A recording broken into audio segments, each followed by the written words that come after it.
Hello, this is a quickie because some events are moving so fast. Now, have you seen? The new year has started. I've got my wonderful jacket out, now what we've seen over the last few days is the authority systems in the European Union bullying the UK and the rest of the nations in Europe. Frankly, first we had Monsieur Macron and the border fiasco with all the cars ranged down the motorways in the UK. Then we've got the lingering tax problems for anyone trying to trade with the EU, particularly with food exports that need a vet license first. This has led to rotting shellfish, jobs lost, abandoned carcasses, despite the much vaunted trade deal. And then we had Monsieur Macron again claiming that the Oxford vaccine was not efficacious for people over 65. We saw the European Union dragging its feet, crippled by bureaucracy and therefore tardy in rolling out vaccines across the European bloc. And then we had Mrs. von der Leyen invoking Article 16 and trying to impose a vaccine border, a hard border between Ireland and Northern Ireland to secure the AstraZeneca vaccine, and so destroying the moral high ground that the European Union maintained throughout the Brexit negotiations. A border in Ireland is something the European Union said could never be tolerated, and yet, last night, it invoked Article 16 and put a border there. It doesn't matter now that she says it was an oversight and everything is hunky-dory, whether she backtracks or actually whatever she does. It doesn't matter whether Mr. Gove is happy that there is a reset of the relations between Britain and Europe. What Mrs. von der Leyen has done, what she did last night was to succeed in uniting Michel Barnier, the Irish Taoiseach, Boris Johnson, and the whole range of political leaders in Northern Ireland, from Sinn Féin to the Protestant Unionists. She managed to unite all of them in condemning her move. That's remarkable. And Monsieur Barnier called the invocation of Article 16 unhealthy. But she's gone much further than that, and this is really the point.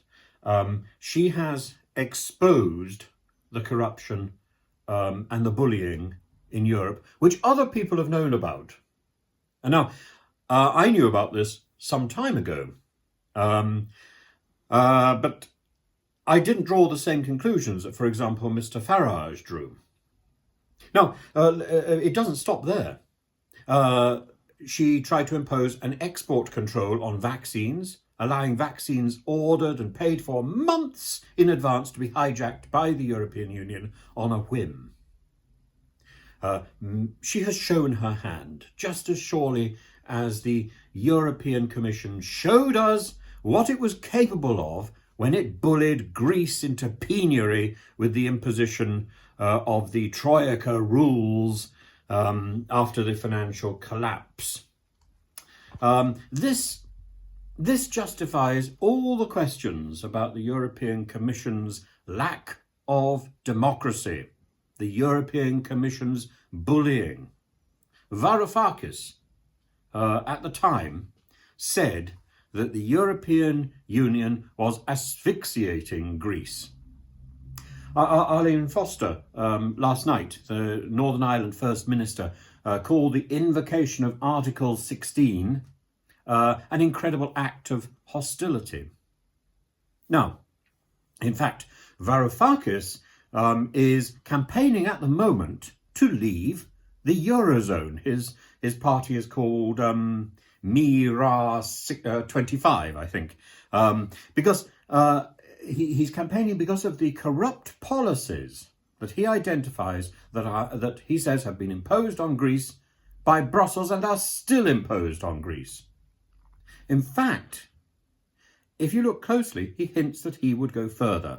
He says the threat of debt bondage is much greater than the threat of Grexit. That is a serious threat that he would follow. He would seek to follow Britain out of Europe. So what Mrs. von der Leyen did by invoking Article 16 will have repercussions across the European Union, be in no doubt. As for our experience of Brexit, well, Liz Truss is busy doing her 60 trade deals.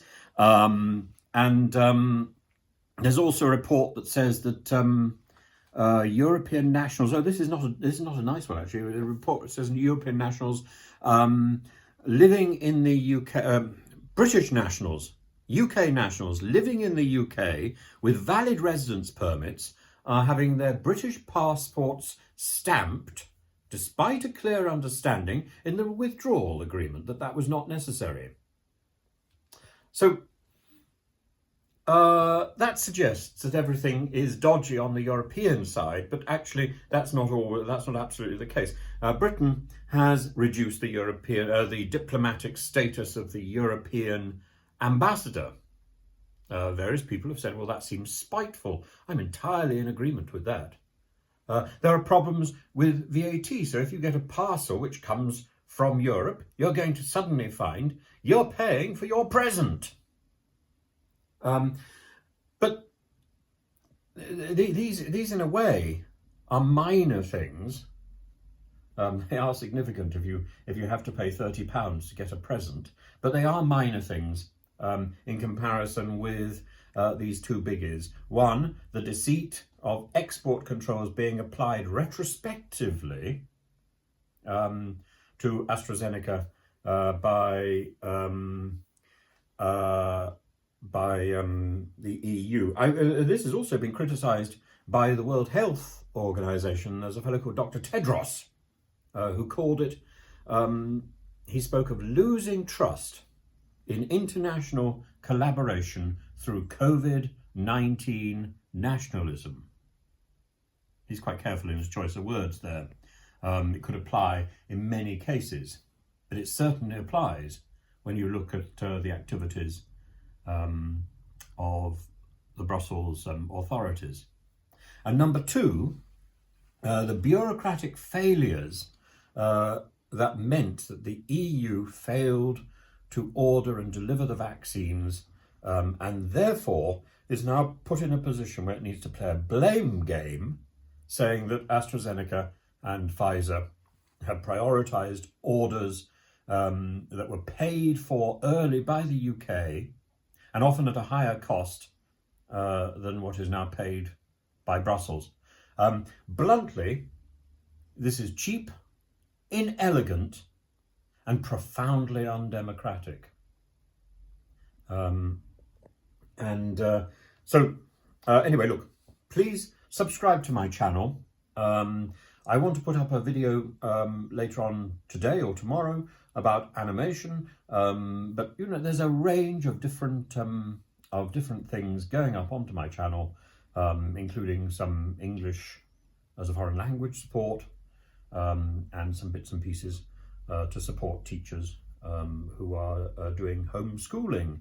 So do subscribe and let me know what sort of things you want me to make videos about, and I will try as hard as I possibly can to comply. So thank you very much. Bye-bye.